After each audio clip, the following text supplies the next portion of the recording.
Hi everyone, I want to talk to you about a technique that I call the ultimate packing list. And this one is super simple, you can apply it right away. So what I noticed is whenever I travel somewhere, I always need to make a list. I always need to think, am I forgetting something? And I'm already a bit stressed about traveling anyway. So what I decided to do is to make a list and save it, and that I keep it up to date. So whenever I travel somewhere and I notice I forgot something, I will add that item to the list. So I reached a point where I'm super confident when I'm packing and I go over my list that I have everything that I need. So one example, after I created my packing list, I one time forgot my flip-flops. So then I added flip-flops to the packing list and I never forgot them again.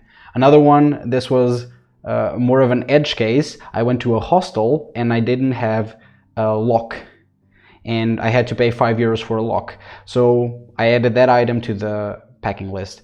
The important thing is that you should always keep the packing list up to date. If you notice you forgot something, immediately add it to the list, otherwise you're going to forget it again.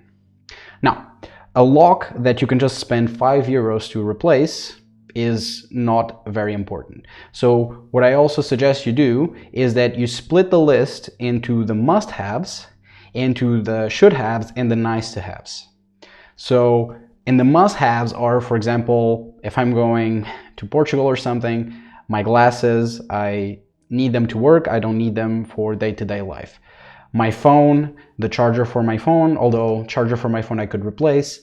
My citizen card, so my ID, that one is always a must. Also, depending where I'm going, it's often a must to take the laptop, the charger for the laptop. So you get the idea. Some parts of your list are going to be context specific as well. So it depends if you're going on somewhere for vacation, if you're going to visit family, or if it's a work trip. So you just create your list, adapt it, and it's going to be very useful, and this is something you can do right away, and you save it on your favorite notes app.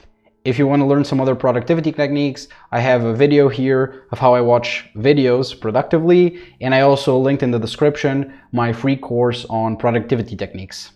Enjoy and hit that subscribe button. Bye!